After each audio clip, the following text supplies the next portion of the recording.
Halo, assalamualaikum warahmatullahi wabarakatuh teman-teman. Baik lagi di channel Lirikas.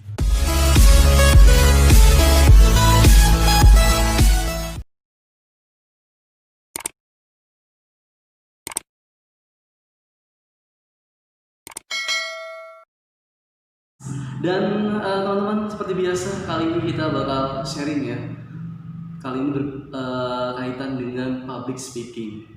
Dan satu permasalahan, satu pertanyaan yang sering keluar adalah kenapa sih kok kita tuh takut banget ketika diminta untuk berbicara di depan banyak orang. Ya nggak usah ribuan deh gitu kan ya, di depan kelas gitu misalkan ya, ataupun mungkin hanya bersepuluh orang tapi kita jadi gugup takut gitu kan ya, kayaknya aduh, misalkan kalau misalkan diberitahu besok gitu kan ya, malamnya tuh nggak bisa tidur gitu kan. Mungkin pernah seperti itu juga teman-teman mengalami gitu kan ya, bertanya-tanya kenapa kok bisa sih gitu kan kita takut ketika berbicara di depan publik atau di depan banyak orang. Nah, teman-teman ya, menurut penelitian menunjukkan bahwa memang berbicara di depan banyak orang atau public speaking ini merupakan satu momok yang menakutkan dibandingkan hal-hal lainnya, itu kan dari misalkan ketinggian atau hal-hal lainnya ya. Nah, kenapa sih gitu kan ya, kok bisa seperti itu?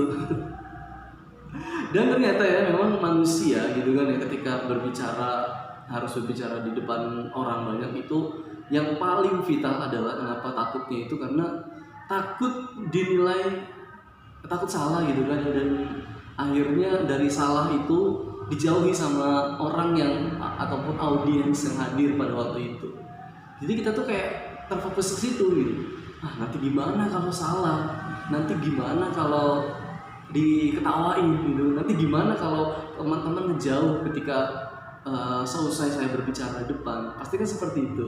Karena memang bahkan menurut penelitian secara ilmiah pun ketika kita berbicara di depan umum atau di depan banyak orang itu seperti layaknya apa ya, kita tuh mengaktifkan sebuah otak dan juga saraf gitu kan ya, seperti orang yang apa ya, benar-benar takut gitu.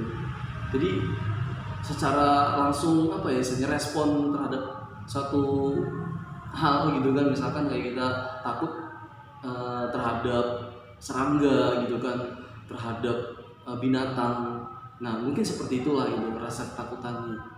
Tapi gimana gitu kan ya cara untuk menaklukkan itu semua gitu, itu pertanyaannya ya. Tapi harus kita pahami dulu sih teman-teman ya, bahwa berbicara di depan umum itu nggak cuma kita aja yang ngerasain. Bahkan orang-orang hebat seperti Steve Jobs gitu kan ya, ataupun orang-orang public speaker yang hebat itu merasakan juga kok hal yang sama seperti itu. Bahkan yang sudah sering juga, yakin mereka juga ketika panggung yang baru gitu kan, atau misalkan lingkup yang baru, audiens yang baru itu ada lah deg-degannya. Tapi mereka itu bisa memanagenya gitu kan, ketakutan itu menjadi hal yang biasa gitu, karena memang tadi itu sering jam terbangnya gitu. Makanya untuk menaklukkan hal seperti itu sebenarnya banyakin jam terbang aja, banyakin latihan aja gitu. Latihan, akhirnya terbiasa. Seperti berbicara di depan kamera seperti ini, kalau nggak biasa ya malu sendiri gitu kan, melihat muka sendiri seperti ini gitu kan ya. Tapi kalau sudah biasa, membiasakan diri gitu kan, akhirnya bisa ala biasa. Jadi teman-teman, kalau pertanyaannya tadi gitu kan, apa takut gitu kan untuk berbicara di depan publik, sebenarnya kita tuh kurang latihan aja. Makanya banyakin latihan, banyakin jam terbang.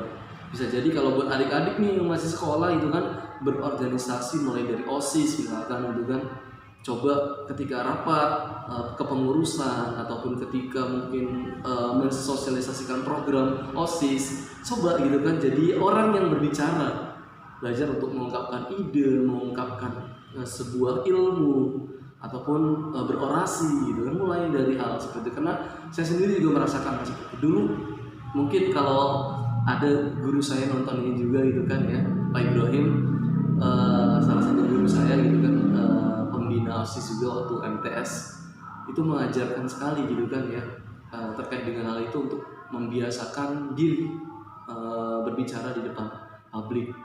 itu aduh, ketika berbicara walaupun cuma 1 menit 2 menit ini sudah banjir banget gitu tuh keringetnya karena gugup banget, tapi beliau terus memotivasi gitu kan, terus memberikan kesempatan karena waktu itu juga saya diberikan kesempatan untuk jadi ketua OSIS. Jadi ketika itu masuk ke kelas-kelas, ketika ada kelas kosong suruh ngisi, atau juga biasanya rapat, mimpin rapat OSIS dan hal seperti itu membiasakan saya untuk terus belajar ke SMA, kuliah gitu kan, bahkan sampai saat ini alhamdulillah gitu kan ya, dari kemampuan berbicara ini ya bisa dibilang itu salah satu jalan untuk bisa menuju jalan-jalan yang lainnya gitu teman-teman. Jadi buat teman-teman yang saat ini aduh gimana sih supaya nggak gugup ketika ngomong di depan, banyak latihan aja, banyakin jam terbang, itu aja intinya. Latihan dan latihan. Terima kasih teman-teman untuk seri ini, mudah-mudahan ada hal baik yang bisa teman-teman ambil. Terima kasih. Wassalamualaikum warahmatullahi wabarakatuh.